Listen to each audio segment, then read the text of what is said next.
If your product listing looks the same as it did 2.5 to even 1 year ago, that's probably a bigger thing for you to tackle than going around and seeing what newest Amazon advertising tool or hack or tip. It's probably better to actually go back to your listing and work on those fundamentals rather than putting more time and energy into advertising.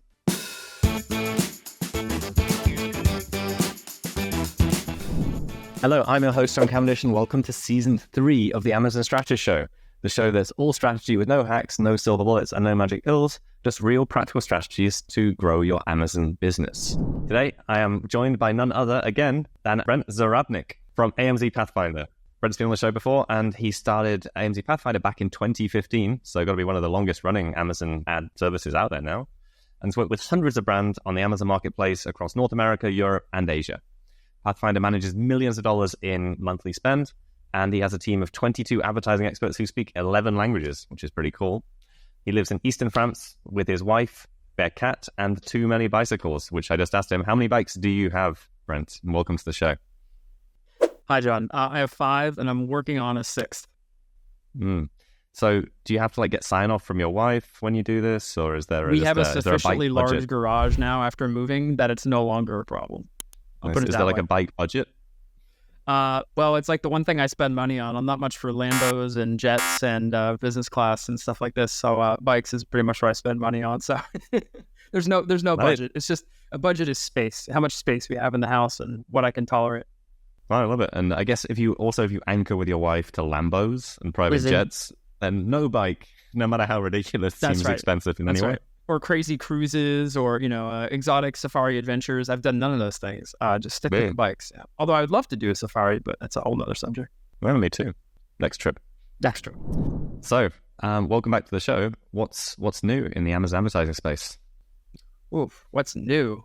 That's a big question. I think maybe one of the biggest, most exciting things that's happened, just kind of update the audience, is generally speaking, the ability of sponsored display and sponsored brands to get more and more and more types of ad creative is something that has been really challenging, but also really exciting for us at Pathfinder, because for years we kind of were in this space where we had sponsored products and then your ad creative was just whatever your primary image is in your product. And that's fairly boring.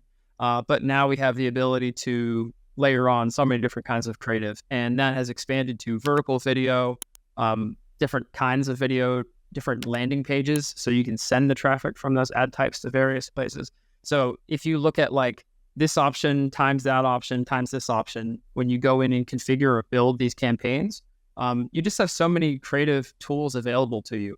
And another thing kind of related to that I'll mention is that when we actually do account audits, which we do every week, we do 1 or 2 a week, we so rarely see people actually taking advantage of this full palette of things that they can do. They're not making nearly enough videos. They're not taking vertical videos for other platforms, which Amazon has pretty much explicitly stated that's why they made it like that. So you can take something from TikTok or Instagram and scrub it of the TikTok logo, right? Amazon doesn't like that, but then put it on their platform and use it. We so rarely see that still. Most people are just doing keyword advertising and doing the basics. And it's kind of mind-blowing to us because there's so much available. So that's maybe an update for what's new. On a more technical, nerdy side, Amazon Marketing Cloud is the other thing that we're super hype about.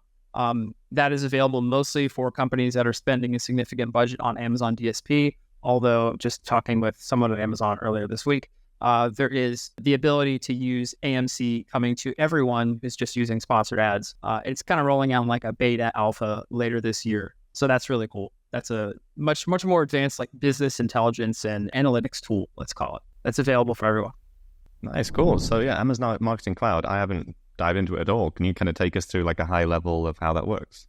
Yeah, sure. So basically, Amazon likes to define it as what they call a data clean room. So imagine that all the people that have interacted or touched your ads in some way, you have information on them. And then what you're able to do is not correlate that with a specific person. I can't say, oh, it was John that clicked on my ad from his iPad last Thursday from Asia after he saw 2 other ads that I had. You can pull that information out of AMC, but they do it in what Amazon calls a privacy safe environment. So it doesn't personally identify anyone. The data is aggregated, but it allows you to see things like customer journey. So someone has seen display ads of mine 3 times. Then they've gone to sponsored products and they've clicked on that. Then 3 days later, they went back, they searched, they clicked on a sponsored brands campaign, they added it to their cart, and 24 hours later or less, they checked out. So we can actually start to map that out now. Yet again, it won't say John did this. It'll say a user did this, right? Amazon always makes it very clear in their documentation that it's privacy safe. It's designed to be what they call like a data clean room. But essentially, the point of it is not so much reporting and analytics. It's like answering specific business questions. Like, how valuable is it for us to run Amazon DSP? How many people does that get in the top of funnel and build awareness with that we're able to then address with ads later? Or what does the customer journey look like? One good example is with some of the additional information you can add on to AMC, you can actually target people that have searched for keywords that are relevant to what you're advertising, but haven't actually seen your ads. So you know that they're kind of interested in some way, but they haven't really engaged with you yet. Let's build a larger audience to address them. There's many other use cases that kind of tie in with display advertising and DSP, but that's a little bit more advanced. That's a very basic, like 5-cent tour of it. If I had to give it, well, if you do it for 5 cents, I'll take 1,000 of those. That's awesome. Thank you. Lots of detail and really good. So, I mean, that's really cool. Do you think it's going to change the way that agencies look at advertising then? Because this almost takes you into kind of like intelligence and funnel and all sorts of other stuff, which were completely separate from like an Amazon advertising agency in the past. Yeah, because, to go back to an example, Pathfinder will be 9 years old tomorrow. We're in the middle of August 2015. And like one thing that just because we've been around a long time doesn't mean we're the best, right? But it does mean we have a good perspective on history. So one thing I say that has changed over the years, just sponsored ads, looking at low bottom of funnel advertising on Amazon, that's all we did for many years, right? So now what we're going to do instead, and we've been dealing with this for like a year now, is training up people internally that know a lot about databasing, that know a lot about business intelligence software, that know a lot about SQL and addressing things with SQL queries. And SQL is like the language you need to understand to be able to query this Amazon Marketing Cloud database in order to pull data out of it. And then you need to structure that data, interpret it, understand it, present it to the client. So all agencies are necessarily becoming like data brokers and are having to build fluency in this kind of technology if they want to, be able to deliver for clients at that high level. And that's, of course, our main objective still. And we're moving well beyond the bottom mid funnel now. This AMC stuff is a different challenge. Good. I can see that. And like, I mean, this would be the question I would ask, I guess, if I was hiring any Amazon ads agency, which is like, how much difference does it make? Like, is it that, the basic stuff is still accounts for 90% of results, or actually do you get a massive results boost from going all the way down to all of these new ad types, funnels, everything like that? Yeah, let's stick with AMC for a second. That really is more useful if you're spending sufficient budget for you to have enough data to really analyze, or if you're using a lot of display advertising with sponsored display or Amazon DSP. Otherwise, that's probably not going to make a huge impact. Like we use AMC for, I would say, like a quarter of our clients, the ones that are spending a lot or spending on DSP. The other stuff I talked about earlier, the creative ad types, everybody should be using that. Everybody and their brother and sister should be using that because it is not hard to get a 1-minute video made of your product, whether you're going to use AI or someone on Upwork or you're going to shoot it yourself, whatever. There's no excuse really for not having video content, high quality images. There's so many ways to make these things these days. Amazon even has their own AI feature built into the interface. You can have it generate stuff. Now, is it always amazing? Does it always do it 100%? No, not exactly. But hey, I got to applaud them for trying. Chapeau to them for doing that. And there's no excuse not to use those things, in my opinion, especially when so many of your competitors are probably being lazy and not doing it either. At least from our experience, so many accounts PC, like I said, are not doing these things yet. And what percentage would you think are doing though? I mean, is that a big advantage for someone if they take and do these different types of ads and everything? Yeah, think of it this way, John. Like, imagine everyone is like, oh, this is our top keyword. We're just going to put a high bid on it and put it in a campaign and give it lots of budget and keep our fingers crossed and hope for the best. Well, what's your unique advantage there? What's your moat? You're just going up against everyone and butting heads with them and trying to bid more. The other thing you can do is you can lower your price. That's probably going to increase your conversion rate, but then you have worse margins. You can improve your product listing, which is something we might touch on. That's going to give you, 0.5% or 1% conversion rate increase. Or you could try some ad types that few of your competitors are using and basically show up where they're not showing up. Okay, cool. Now we have something interesting. We're telling a story with the images, with the video. We're describing to prospective customers what our brand's all about. This is our aesthetic. That's much more interesting than just, I bid more to get top slot. I'm more rich than you. I can afford to throw more of my money at this. And that's not a way to build like a sustainable business too. With advertising, we're still very conscious of the balance between organic and advertising and try not to rely too much on ads. There's a threshold there we don't want to cross over, right? 100%. I was going to say that would be a great clip if we took that out for a social media post. Just how much more money you have and how much you can afford to throw at everything, which we will never do that. Well, that's the reality these days, isn't it, John? There's a lot of categories in Amazon where, I would advise people not to jump in unless they have really deep pockets and they're willing to say, okay, we can afford to spend $10, $15, $20,000 US on a really aggressive launch in a crowded category because we know that we have the deep pockets to do that. And we understand this niche, or we understand this keyword, customer demand or customer intent really well. Yeah, if you're trying to launch in something that has a bunch of products that look similar to yours, that the time for that has passed. Amazon 2018, 2019 was years ago now. So either have a time machine or have deep pockets and be able to fund that launch and really test for success there. Cool. So yeah, let's dive into that a bit there. How does a PPC launch work these days? So I guess gone are the days where you just pick your top 3 keywords and spend all the money. Yeah, I think the more focused approach these days is to pick a number of keywords that you're going to focus in on. And if you had talked to me even a few weeks ago, I would say set up exact match campaigns. But the nature of match types on Amazon advertising is also changing a little bit. So there might be an opportunity for someone who's launching to use what's called broad match modified, which is where you put a plus sign in front of multiple keyword that you're putting in. And that plus sign means Amazon must include that in the search. So that's another way to do it. But basically, you want to use a match type that's tight enough and is restricted enough that you're spending in a focused manner on a certain keyword. And you want to make sure that your listing is aligned as best as possible with that keyword. And my advice would be, don't try to climb Mount Kilimanjaro, Himalayan mountain range first. Like if you're selling something like a supplement, don't just go for the obvious big keyword. You can probably pick a lot of ancillary keywords, longer tail keywords, and kind of get ranked on those, get exposure on those, get sales on those, and build credibility with Amazon, build credibility in their eyes as a seller that's worthy of being put in the rotation, because that's what Amazon's really doing. They're rotating out products and testing things all the time and seeing, is this product going to convert if we put it at the top of search organically for this keyword, and will it stick? So if you do stick for those other keywords, let's call them like tertiary, secondary keywords first, you're building your credibility, you're building your sales history in order to tackle the big keywords. To use the cycling analogy just for fun, like you wouldn't try to climb like Mount Ventoux, which is like a very, very difficult climb here in France, before you scaled all of your local hills first and made sure to do a lot of training and practice, right? You wouldn't just go for the biggest one. And those are the same keywords, like I alluded to earlier, that you're going to have a big budget to throw money at too.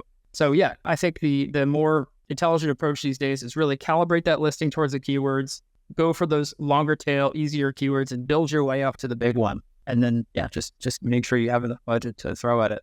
And, doing external traffic simultaneously is really good. Google traffic. I know TikTok just inked a deal with Amazon. We don't know the full details on that just yet, but considering these other traffic sources besides just Amazon ads and simultaneously sending all that to the listing is probably a good move.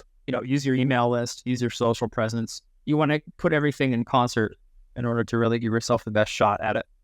Yeah, and you were saying about big budgets and deep pockets. Like, how do you guide your clients on what a decent budget is for a launch these days?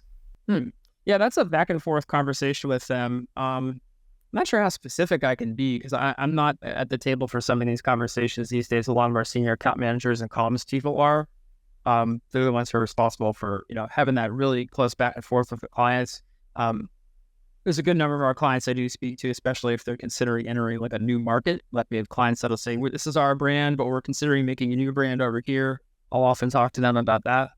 But I think it comes from their budget allocation they think is reasonable. And then we'll often work off an estimate for spend over a couple months period And then we'll send that back over to them and say, this is the kind of range of spend we expect to be able to go through based on the demand for keywords we've seen. Maybe we have some experience in their niche or sub-niche because they're already selling in it, or we have another client that does. So we have some insight into historical CPCs.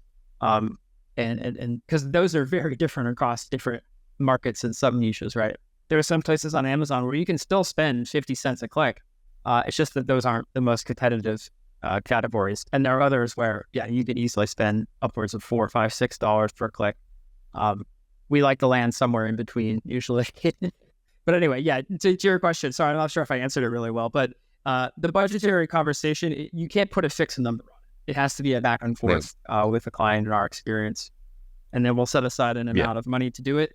I guess the most important thing, John, is to set expectations and say, hey, no one here is expecting we're going to get an ACoS of like 25% right out the gate. You need to be comfortable with spending in the red on ACoS for a while. But what you're looking at is organic rank, BSR, what kind of impact you're having on the market.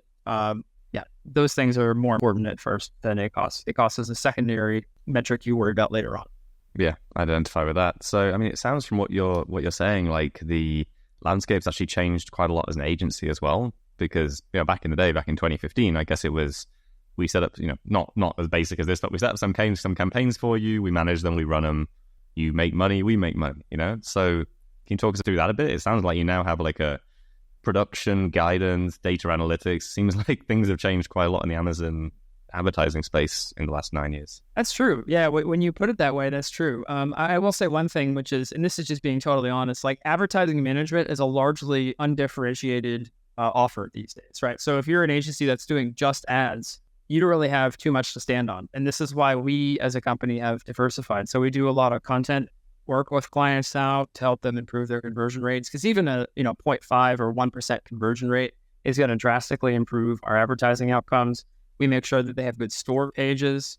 We're getting into some like light account management stuff, not full account management, because we find that there are some clients that have great products, but they just don't have their house in order in some other areas, and they need assistance with that. We refer a lot of work out to various partners, like you guys, of course, the seller entity. The stuff that you do is not something we touch at all, and requires a different set of skills and expertise right there. So happy to, send people your way for that matter. Same thing with like warehousing, financing, we have a bunch of partners we refer people to. But you're right that we have to, as an agency, have a data team, essentially a reporting team. We have to have data infrastructure and analytics backend. We use other tools for that. And of course, the costs for those also mount. So we need to figure out a way to make those a value add for the client so that they'll be willing to, basically like pass through the cost. And so they get a benefit. It pays for what we're doing.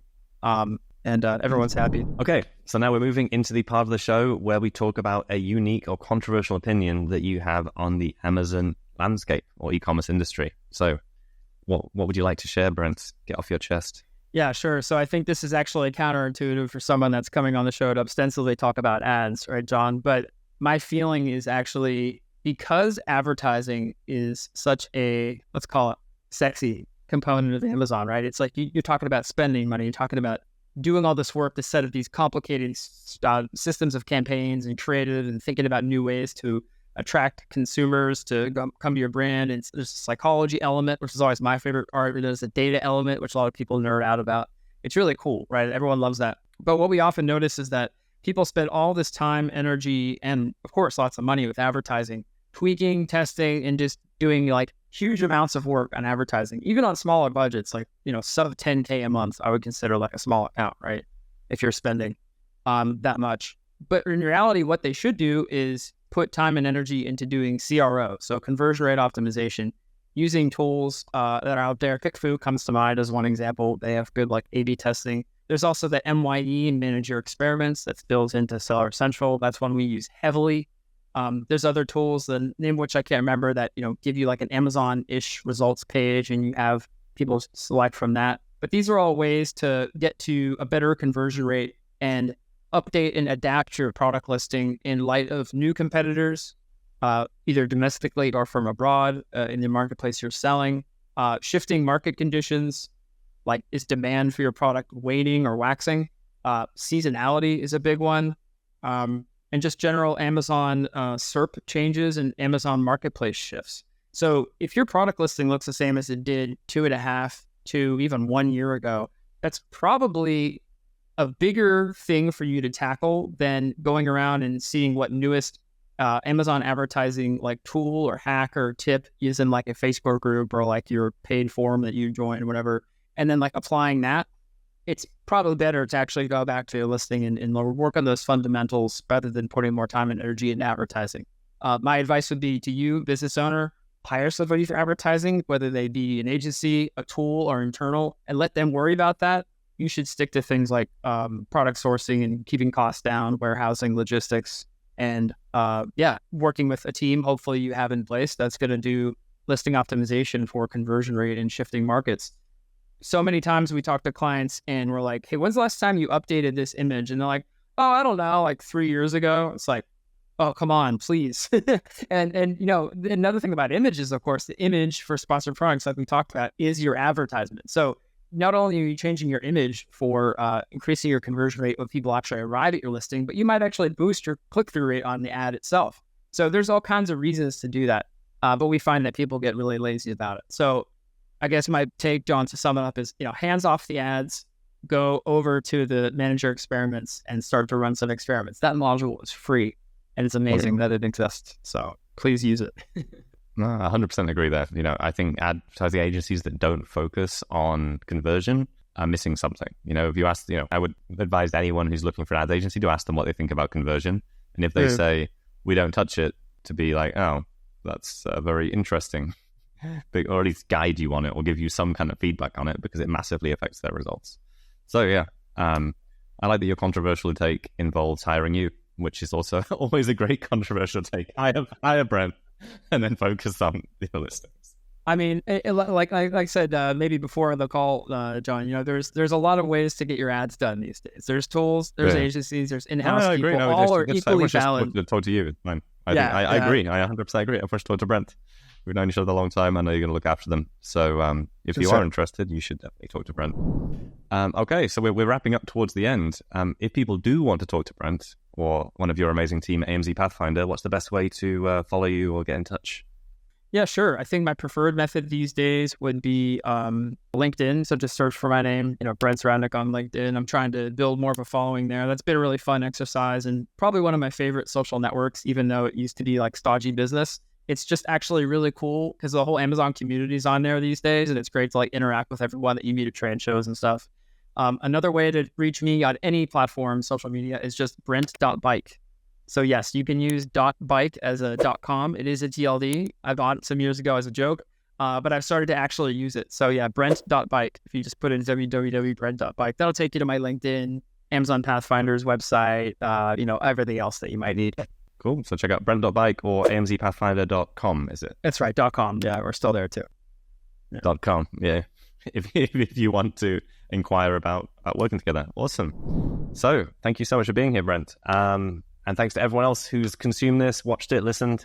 And if you have listened or watched and you have some kind of like button around where you are, if you could follow or like it, it will improve our results the next time. So thanks so much for being here, Brent, and we'll see you all at the next episode.